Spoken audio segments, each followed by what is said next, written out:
चालू करते हैं आपके क्लास 11th का पहला टॉपिक अकाउंट्स का। वेरी इंपॉर्टेंट, समझने की बात पूरी है। देखेंगे जरा चीजें क्या क्या है। तो पहले ना दिमाग में तीन चीजें क्लियर कर लो। आधे से ज्यादा बच्चे इस बात पे कंफ्यूज होते हैं कि अकाउंट्स क्या है, सॉरी अकाउंटेंसी क्या है, अकाउंटिंग क्या है और अकाउंट्स क्या है।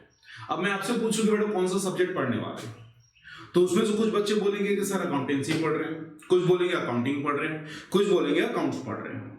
बेसिकली बेटा तीनों में बहुत बड़ा डिफरेंस है।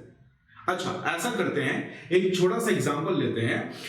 चलो बना रहे हैं हम लोग बिरयानी, ठीक है। तो बिरयानी बनाना होगा कैसे, तीन प्रोसेस में कंप्लीट होगा।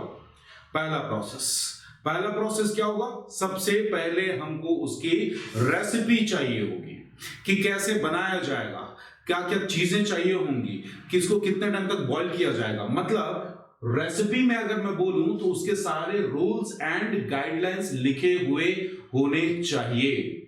और मजे की बात है बेटा, अकाउंटेंसी भी वही है। अकाउंटेंसी क्या है, अकाउंटिंग करने के लिए सारे रूल्स गाइडलाइन जो हमको प्रोवाइड करे उसको हम बोलते हैं अकाउंटेंसी।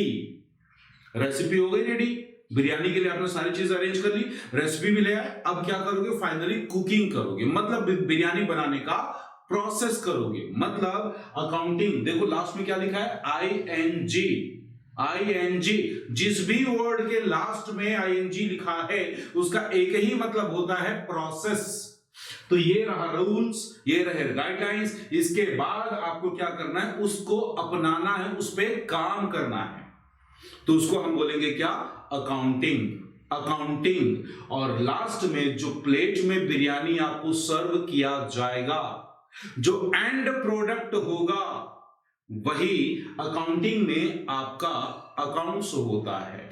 मतलब अकाउंट्स कुछ अलग से प्रोसेस नहीं है, थ्योरी नहीं है, वो क्या है, एंड प्रोडक्ट है। तो सिंपल सा सवाल, हम अकाउंटेंसी से अकाउंटिंग को अपना के क्या बनाते हैं, अकाउंट्स बनाते हैं। तो भैया अकाउंटेंसी क्या हो गया, accountancy is theory, accountancy are rules and guidelines. Accounting क्या है, इस रूल्स गाइडलाइंस को फॉलो करते हुए वो काम करना। और फाइनली जो आपके पास बनकर आएगा, उसको हम बोलेंगे अकाउंट्स। थोड़ी बहुत बात समझ में आई क्या, थोड़ी बहुत बात समझ में आ गई तो चलिए इसके थोड़ी हिस्ट्री के बारे में जानते हैं कि अकाउंटेंसी, अकाउंटिंग, अकाउंट्स की हिस्ट्री क्या है। सबसे पहला सवाल कि भैया अकाउंटिंग का जन्म कब हुआ। तो मेरे बेटे बच्चे, अकाउंटिंग का जन्म तब से हो चुका था जब से इंसान, आदमी सिविलाइज्ड हुआ था। मतलब पहले वो जंगल में रहता था, बरोबर, अब वो सिविलाइज हो गया, सोसाइटी में रहना स्टार्ट किया, कॉलोनीज में रहना स्टार्ट किया। और जिस दिन से वो कॉलोनी में रहना स्टार्ट किया, चीजों को स्टोर करना चालू कर दिया। अब स्टोर करने के लिए थोड़ा हिसाब किताब तो लगेगा, और जैसे ही वो हिसाब किताब करना स्टार्ट किया, वहीं से अकाउंटिंग का जन्म हो चुका है। बात समझ में आ गई। सर कोई डेट बता दो। नो फिक्स डेट, कोई भी हमारे पास फिक्स डेट, कोई ईयर नहीं है जहां से हम बोल सके कि अकाउंटिंग इस साल से स्टार्ट हुआ है, इस साल से ये चालू हुआ है। हमारे पास कोई भी ऐसा इंफॉर्मेशन, मेरे पास क्या, किसी के पास भी कोई भी ऐसा इंफॉर्मेशन नहीं है। बात समझ में आ गई। ठीक है, एक इंसान के बारे में बात करेंगे। भाई साहब ये है वो आदमी जिनकी वजह से हमारे पास एक बुक डेवलप हुई जिसका नाम रखे डबल एंट्री सिस्टम। ये कौन है, इस बंदे का नाम है बेटा लुका पेशियोली। क्या बोला मैंने, लुका पेशियोली। 1494 में भाई साहब ने एक बुक लिखी थी। बुक का नाम बड़ा मजेदार है, ध्यान से सुनना क्या है, सम्मा दे अरिथमेटिका जियोमेट्रिया दे प्रोपोर्शनैलिटी। एक बार बोलूं, सम्मा दे अरिथमेटिका जियोमेट्रिया दे प्रोपोर्शनैलिटी, ये उसकी बुक का नाम था। ठीक है, बेसिकली किस बारे में बुक थी मैथ्स की बुक थी। और इसमें उसने first time double entry system के बारे में इंफॉर्मेशन डाली थी। क्या इंफॉर्मेशन डाली थी कि भाई जो भी ट्रांजैक्शन होंगे उसको एटलीस्ट दो जगह पे, दो एस्पेक्ट आपको कवर करने होंगे। एक एस्पेक्ट का नाम डेबिट होगा, एक एस्पेक्ट का नाम क्रेडिट होगा। और वहां से हमको ये आइडिया हुआ, तो हमने उनको क्या बोल दिया, you are father of double entry system. जैसे कि महात्मा गांधी को हमने बोल दिया you are father of nation. क्या कभी महात्मा गांधी ने खुद आकर बोला I am the father of this nation? कभी नहीं। वैसे ही लुका पेशोली ने कभी भी यह बात पे क्लेम नहीं किया कि he is the father of double entry system, but हमने मान लिया तो मान लिया। इज दैट क्लियर भाई? बात बोलो हाँ या ना। अगर समझ में आ गई है तो थोड़ा आगे चलते हैं। ये रही हिस्ट्री, एक बार इसको गो थ्रू करेंगे, समझेंगे, रीड आउट कर लेंगे, कंप्लीट हो जाएगी। तो हिस्ट्री में क्या क्या पॉइंट अपने को समझना है। सबसे पहले बुक लिखी गई 1494 पे, बुक का नाम सम्मा दे अरिथमेटिका जियोमेट्रिया दे प्रोपोर्शनैलिटी, और उसके बाद भाई साहब ने उस बुक में first time debit credit term use किए। फर्स्ट टाइम हमको समझाया कि चीजें, जो भी ट्रांजैक्शन होंगे, जो भी लेन देन का मामला होगा, उसको दो जगह रिकॉर्ड करना। समझता है कि बात को? बोलो हाँ या ना। ठीक, अब आते हैं फाइनली डेफिनेशन पे। Is that clear? देखते हैं जरा डेफिनेशन क्या है। डेफिनेशन बहुत ही कॉम्प्लिकेटेड जैसा लगता है। हाँ, क्या है भी definition? Accounting is the art of recording, classifying, summarising, communicating, ये वो transaction and events at least financial in nature, ये वो सारी डेफिनेशन में सारी चीजें। ये देखो डेफिनेशन, यहां से आप लोग आराम से समझ सकते हो। बरोबर मेरी बात? लेकिन डेफिनेशन को समझने से अच्छा ये है कि डेफिनेशन को तोड़ दो, ब्रेक में समझो, उसको ब्रेक कर लो और आराम से समझो एक एक चीज। तो इसके लिए हम एक छोटा सा शॉर्टकट बनाएंगे डेफिनेशन को समझने के लिए। ये डेफिनेशन भी समझेंगे, प्रोसेस भी समझेंगे और कैरेक्टरिस्टिक्स भी समझेंगे। बस मेरे शॉर्टकट को थोड़ा सा फॉलो कर लेना। शॉर्टकट क्या है? I am recording class some and com. दोबारा बोलूं क्या? सुनो जरा। I am recording class some and com. बेटा एक बार और सुन लो, हाँ, मन की बड़ास पूरी कर लो। I am recording class some and कॉम। सर ये क्या चीज है? हमको तो कुछ भी समझ में नहीं आ रहा, आएगा भी नहीं। पहले सुनो तो पहले। सबसे पहले क्या लिखा है? आई। आई, आई का मतलब होता है बेटा आइडेंटिफिकेशन। आइडेंटिफिकेशन। सर आइडेंटिफाई क्या चीज करना है? किसको आइडेंटिफाई करना है? बेटा यहां पे और लिखो कॉपी में MET। क्या बोला मैंने? तीन बातें। MET, MET। सबसे पहले सुनो ध्यान से, दोबारा समझो। I am recording class some and com, ये लिस्ट हमने बना ली। अब सुनो, आई के बाजू में लिखना है हमको MET, monetary event and transaction. तीन बातें, क्या क्या? Monetary event and transaction. तो सबसे पहले पकड़ते हैं मॉनेटरी क्या होता है। अकाउंट्स की ना एक लिमिटेशन बोलो, कैरेक्टरिस्टिक्स बोलो, या इसका एक फीचर बोलो कि अकाउंट्स में वही सारी चीजें, केवल वही चीजें आएंगी जो मॉनेटरी है। जो मॉनेटरी है। सर मॉनेटरी मतलब? अरे बाबा, वो चीज जो मनी में या तो कन्वर्ट हो जाए या मनी में मेजरेबल हो, या तो मनी में कन्वर्ट हो जाए या तो मनी में मेजरेबल हो, उसको हम बोलते हैं मॉनेटरी। जैसे कि मेरे पास वॉच है, क्या ये वॉच मॉनेटरी है? बिल्कुल है।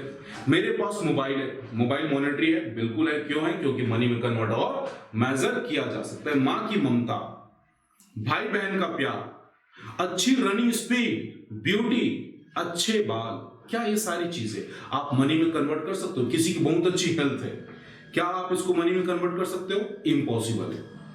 तो जिन चीजों को आप मनी में कन्वर्ट नहीं कर सकते, मजे की बात बोलो या बुरी बात बोलो, इसको अकाउंट्स में रिकॉर्ड करना ही नहीं है, कर ही नहीं सकते।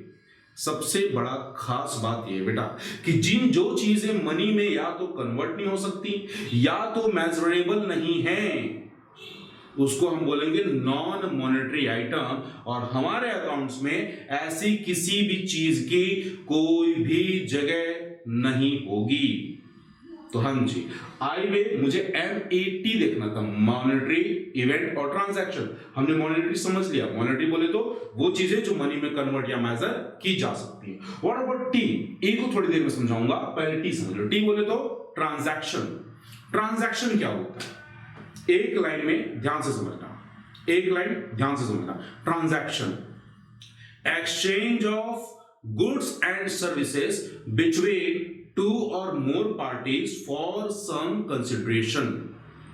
क्या क्या बोला, दोबारा सुनो। Exchange of goods and services between two और मोर पार्टीज फॉर सम कंसिडरेशन, मतलब गुड्स या सर्विस का लेना देना दो या दो से ज्यादा लोगों के बीच में, गुड्स और सर्विस का लेना देना दो या दो से ज्यादा लोगों के बीच में फॉर सम कंसिडरेशन, किसी प्रतिफल के बदले।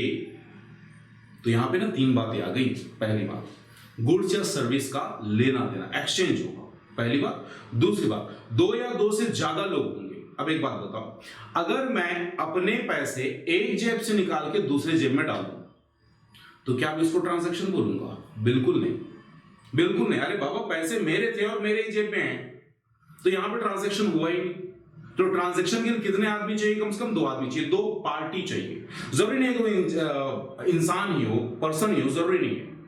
हमको दो पार्टी चाहिए, बरोबर मेरी बात? तो दो पार्टी चाहिए जो आपस में क्या कर रहे होंगे? गुड्स या सर्विस का एक्सचेंज कर रहे होंगे, बरोबर। और फॉर सम कंसिडरेशन, मतलब किसी प्रतिफल, किसी रिवार्ड के बदले करना चाहिए। कई बार ऐसा होता है बेटा कि आपको बिना मेहनत के काफी कुछ चीजें मिल जाती हैं। मामा जी घर में आए, मामा जी ने आपको पैसे दे दिए चाहते वक्त, आपने खूब सेवा की थी मामा जी की।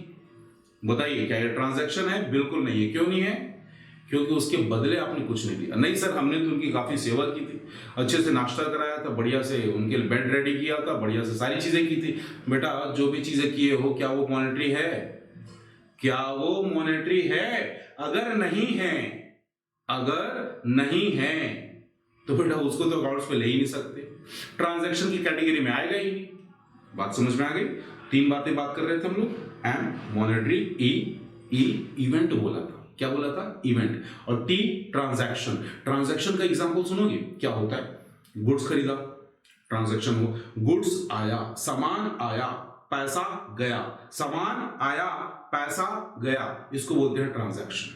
उल्टा भी हो सकता है, आपने गुड्स बेचा, पैसा आया, सामान गया, पैसा आया, सामान गया, ये क्या हो सकता है? ट्रांजैक्शन हो सकता है, क्योंकि यहां पे दो पार्टी है, एक को चाहिए गुड्स, हमको चाहिए पैसा। तो यहां पे जो भी ट्रांजैक्शन किया जाएगा, यहां पे जो भी लेना देना हो रहा है, किसी कंसिडरेशन के बदले हो रहा है, दो से ज्यादा लोग हैं, तो इन सारी चीजों को बोलते हैं ट्रांजैक्शन। समझ में आ गई बात? बोलो हाँ या ना।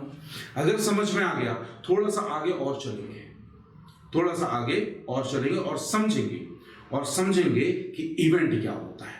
मेरे बच्चे, इवेंट का मतलब ना तुम लोग समझ रहे हो बर्थडे इवेंट, हाँ, एनिवर्सरी का इवेंट या कोई ऐसा प्रोग्राम, बिल्कुल नहीं।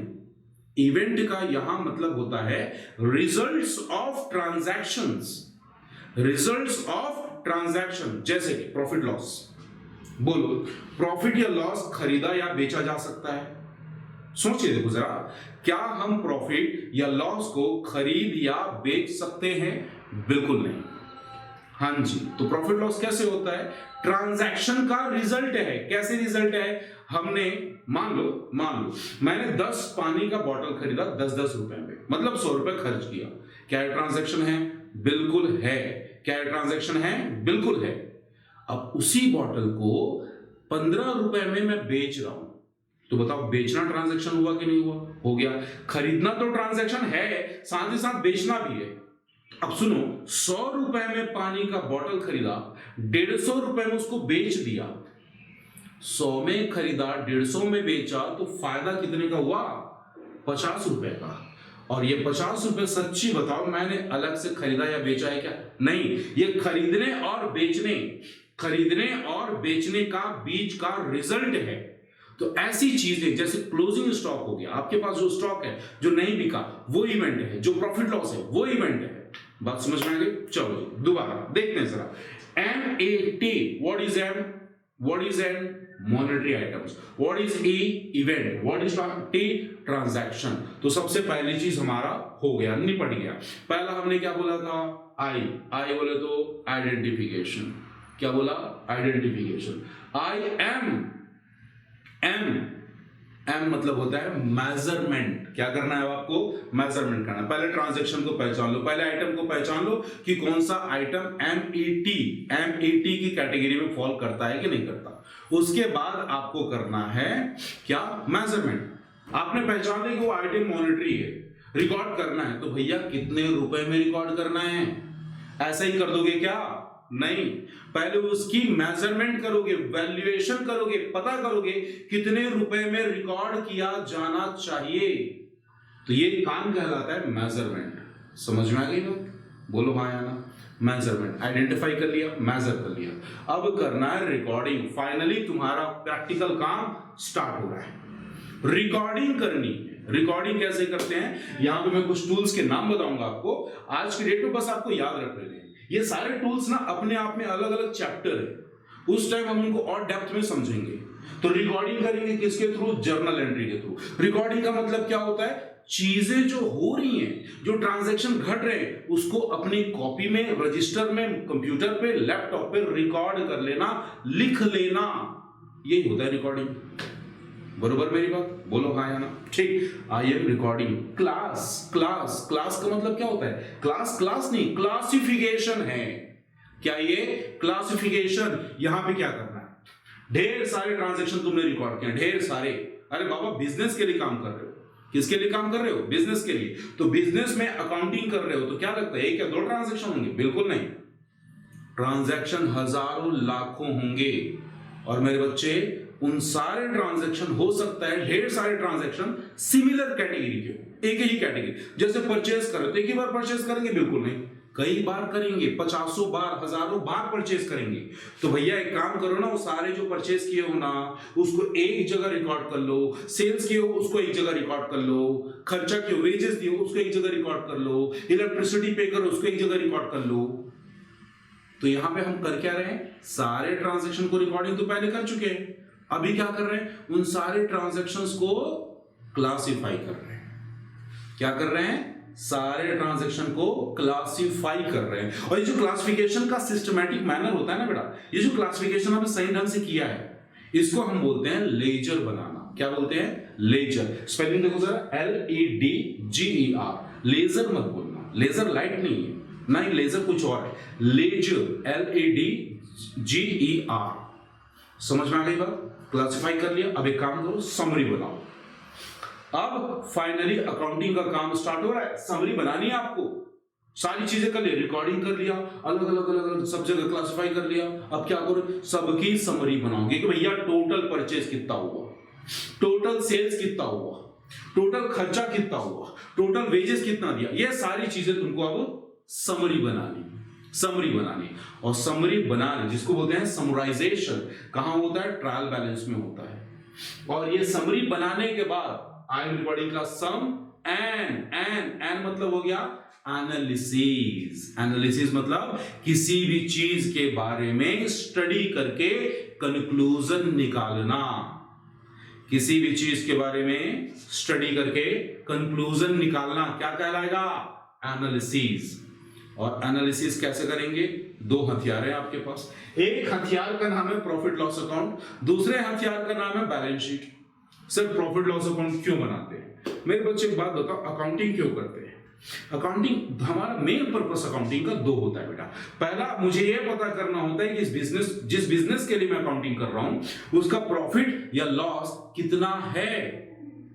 दूसरा, मैं ये भी जानना चाहता हूं कि मेरा फाइनेंशियल पोजीशन कैसा है, इतने दिन से बिजनेस चला रहे हैं, कितने का एसेट्स है, कितने की लायबिलिटी है, मेरी एक्चुअल में हैसियत, रफ में बोलूं तो औकात। फाइनेंशियल पोजीशन, पैसे के मामले में आपके बिजनेस का, आपका नहीं, ध्यान से सुनना बेटा, अकाउंटिंग ना हमेशा बिजनेस के लिए किया जाएगा, एक आदमी के लिए नहीं किया जाएगा।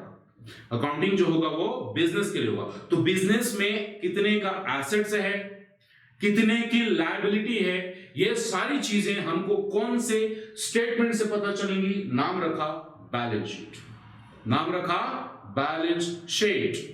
समझ में आ गई क्या बात? चलो दोबारा कर ले कराओ। I am recording class some and last में आ गया क्या? कॉम। कॉम को पूरा लिखो, पूरा इसका फुल फॉर्म लिखो, कम्युनिकेशन। कम्युनिकेशन। तो यहां तक जो आपने किया है ना, यहां तक जो आपने किया है वो सारी चीजों से जो हमको मिलता है उसको हम बोलते हैं अकाउंटिंग इंफॉर्मेशन। क्या बोलते हैं? Accounting information. अब एक बात बताओ, अकाउंटिंग इंफॉर्मेशन खुद के लिए चाहिए या दूसरों के लिए भी चाहिए? बेटा दोनों के लिए चाहिए, हमारे खुद के लिए भी चाहिए, हमको भी तो जानना है ना भाई साहब, हमको भी जानना है कि हमने बिजनेस में क्या चीज किया है और क्या चीज नहीं किया है, क्या हमारा प्रॉफिट है और क्या हमारा फाइनेंशियल पोजीशन है। ऐसे ही आपके बिजनेस में कुछ और इंटरेस्टेड पार्टी होते हैं, ऐसे ही आपके बिजनेस में कुछ और इंटरेस्टेड पार्टी होते हैं जिनको हम बोलते हैं, ध्यान से सुनना, यूजर ऑफ अकाउंटिंग इंफॉर्मेशन। क्या बोलेंगे? User of accounting information. मेरे बच्चे, इसको हमने क्या किया, दो कैटेगरी में बांट रखा, दो कैटेगरी, एक को बोला इंटरनल और दूसरे को बोला एक्सटर्नल। इंटरनल और एक्सटर्नल। अब मेरी बात को ध्यान से सुनना और ध्यान से समझना। सर इंटरनल यूजर कौन है, एक्सटर्नल यूजर कौन है? मेरे बच्चे, इंटरनल यूजर वो है जो हमारे ऑर्गेनाइजेशन में, जो हमारे ऑर्गेनाइजेशन का पार्ट है एंड जो हमारे ऑर्गेनाइजेशन से रिलेटेड है। क्या बोला? एक तो पार्ट है, दूसरा रिलेटेड है, मतलब उस इंफॉर्मेशन से जिसको फर्क पड़ता है। ठीक, अब आगे सुनो। एक्सटर्नल कौन हुआ? एक्सटर्नल का मतलब होता है बेटा वो पर्सन जो हमारे ऑर्गेनाइजेशन का पार्ट नहीं है, जो हमारे ऑर्गेनाइजेशन का पार्ट नहीं है, बट हमारे ऑर्गेनाइजेशन से रिलेटेड है। नहीं समझे ना? ध्यान से सुनो, अभी एग्जांपल के साथ समझो। अगर कोई पूछे कि सर वो who are the internal user of accounting information, आपके मुंह से निकलना चाहिए ओम। क्या निकालोगे? ओम। ओम की स्पेलिंग क्या होती है? OMA। अरे बाबा, वो ओम बोलते हैं ना, भगवान शिव जी का नाम ओम, वैसा OMA। O for owner, O for owner, M for manager, E for employ. ध्यान से सुनो, ये सारे तीनों कौन होते हैं? ये तीनों वो लोग हैं जो हमारे बिजनेस का, हमारे ऑर्गेनाइजेशन का पार्ट हैं एंड हमारे बिजनेस से, ऑर्गेनाइजेशन से रिलेटेड है। बोलो हाँ। दूसरा, अब मैं बोलता हूं एक्सटर्नल के लिए, मैं बोलता हूं CBIG। क्या बोला मैंने? CBIG। C for customer, B for banks, I for institution and investors, जिसमें आप लेंडर को ले सकते हो, जो आपको फाइनेंस प्रोवाइड करता है उसको ले सकते हो, और लास्ट में आता है जी फॉर होता है गवर्नमेंट एंड गवर्नमेंट अथॉरिटीज। दोबारा सुनोगे क्या? ठीक है, इंटरनल से स्टार्ट करते हैं। हाँ, इंटरनल OMA बोले तो owner, manager, employ. What about CBIG? External के लिए मैंने क्या बोला? CBIG। क्या बोला? Customer, bank, investor, institution and government. तो these are some examples. Concept क्या है? जो मेरे बिजनेस का पार्ट है और रिलेटेड है, इंटरनल होगा। जो मेरे बिजनेस का पार्ट नहीं है, जो मेरे बिजनेस का पार्ट नहीं है बट रिलेटेड है, वो एक्सटर्नल यूजर होगा। क्या मेरी बात यहां तक समझ में आ गई? बोलो हाँ या ना। अगर समझ में आ गई तब आगे चल सकते हैं बेटा। Is that clear? चलिए, तो एक छोटी सी बात और फाइनली पूरे वीडियो को यहां पे जो डिस्कस किए उसको सम अप कर लेते हैं। ठीक है, होगा क्या अकाउंटिंग में? होगा क्या अकाउंटिंग का प्रोसेस? क्या होगा? सबसे पहले क्या करना है बेटा? रिकॉर्डिंग करनी है। रिकॉर्डिंग नहीं, सॉरी, रिकॉर्डिंग नहीं करनी। हमको क्या करना है? MET करना है, मतलब आइडेंटिफिकेशन, मॉनेटरी इवेंट ट्रांजैक्शन, ये पकड़ना है। पकड़ लिया, अब करनी है रिकॉर्डिंग। रिकॉर्डिंग कहां कैसे की जा सकती है? ढेर सारे बेटा, cash book, purchase book, sales book, sales return book, purchase return book और लास्ट वाला जर्नल प्रॉपर। तो ये सारे बुक्स बनाए जाते हैं रिकॉर्डिंग करने के लिए, प्रॉपर वे पे रिकॉर्डिंग करने के लिए सारे बुक्स बनाए जाते हैं। बुक्स बना लिया, उसके बाद क्या करना है? क्लासिफाइंग करना है। क्लासिफाइंग के लिए क्या समझाया था? लेजर। क्या समझाया था? लेजर। क्लासिफाई कर लिया। अब आपको करनी है समराइजेशन, समरी बनानी है। क्या बनानी है? समरी। समरी बना लिया, उसके बाद एनालाइज करो यार कि पता करो वाकई में तुम प्रॉफिट अर्न किए हो कि नहीं किए हो, लॉस में हो क्या, प्रॉफिट में हो, या फिर तुम्हारा फाइनेंशियल पोजीशन कैसा है। उसके बाद फाइनली क्या करते हैं मैडम? अपने पास रखते हैं क्या? नहीं, हम क्या करते हैं? अपनी इंफॉर्मेशन को कम्युनिकेट करते हैं। क्या यहां तक बात समझ में आ गई? ठीक है, चले आगे। ओके।